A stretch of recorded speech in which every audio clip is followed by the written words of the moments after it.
Stage 5 Chronic kidney disease and protein intake. Chronic kidney disease, CKD, is one of the many diseases and conditions that can affect the kidneys. These two small organs, each about 4 inches long and they weigh less than a pound altogether, filter the blood at a rate of about 18 gallons per hour. Over half of all of the fluid in the body will also be filtered by the kidneys at some point, removing waste products and sending those to the bladder to be excreted via urine. By the end of the day, the body will have created and excreted about 2 quarts of urine, more or less, depending on liquid intake. Source: the National Kidney and Urologic Disease Information Clearinghouse. Chronic kidney disease may be slow to develop, while acute kidney disease can develop very quickly and can be very dangerous. Because the kidneys are important to the body, any symptom that could indicate problems should be investigated by a doctor. Acute kidney disease can lead to a rapidly progressing loss of renal function. Symptoms of acute kidney disease can include decreased urinary output, bodily fluid disturbances and electrolyte imbalances. CKD may have no initial symptoms at all. Additional symptoms of progressing kidney disease include increased urea in the blood, vomiting, diarrhea which can lead to dehydration, weight loss, increased nocturnal urination, foamy or bubbly urine, and increased frequency or increased amounts of urine, typically with very pale color. Alternately, the symptoms can include decreased frequency and amounts with very dark-colored urine. Blood in the urine, a sense of pressure and difficult urination are also indicative of advanced kidney disease. As the body's fluid and electrolyte imbalance becomes even more unbalanced, there will be increasing levels of phosphates in the blood, itching skin, bone damage and muscle cramps as a result of the low levels of calcium in the blood. A buildup of potassium, hyperkalemia, can lead to abnormal heart rhythms and eventual muscle paralysis. Kidney disease may also cause swelling at the legs, ankles, feet, face and hands as well as shortness of breath. Protein and the kidneys. When protein is digested in the body, it is first broken down into amino acids which are used to create other amino acids, hormones, and enzymes for a variety of functions and uses. After the protein is completely broken down, it will generate waste products which travel through the digestive tract walls and out into the bloodstream, where they will be filtered and removed by the kidneys.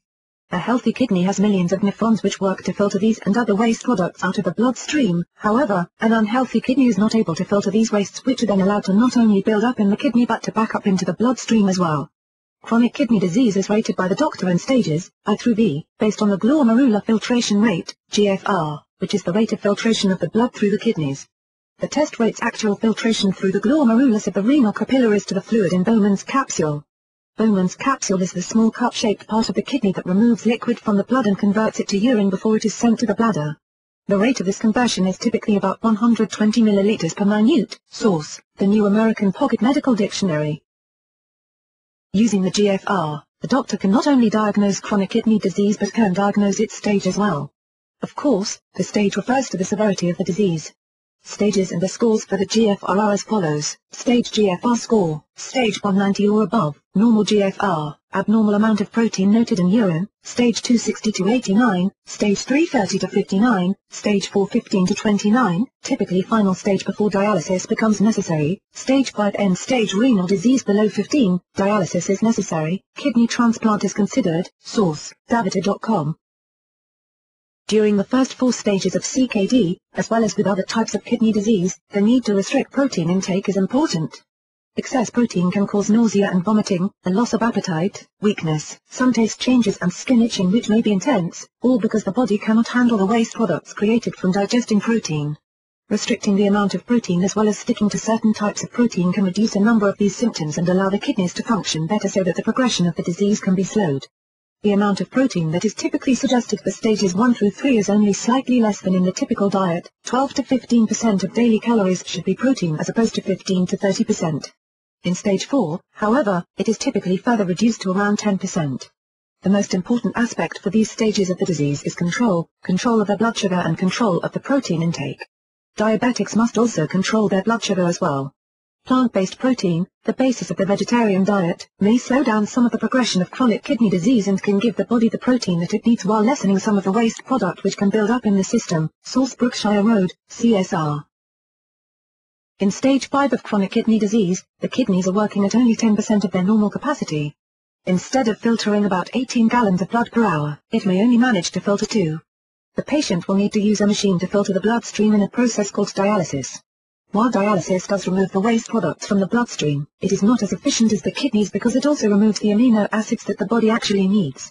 In this stage of the disease, the body must be given additional amounts of protein not only to meet basic needs but to ensure that the lost amino acids are made up for as well. The added protein works to ensure that there is no muscle loss and also works to help the body fight infection. While increasing the protein intake at this time, the patient will have to watch for the increased levels of phosphorus which are found in a number of common protein food sources, including halibut, non-fat yogurt, salmon, skim milk, chicken breast, oatmeal, and extra lean ground beef. Phosphorus is needed for many of the chemical reactions that occur in the body, including as part of the regulation of energy production in the body. It binds with calcium to help form strong bones and teeth. 85% of the body's phosphorus is located in the bone. Too much phosphorus coupled with a high-protein diet equals a loss of calcium, which in turn equals osteoporosis. Source: Feinstein 1996. The goal for the diet in stage 5 is to increase calories and increase protein intake to keep the strength up, to maintain lean muscle mass and to make sure that the immune system is able to continue doing its work.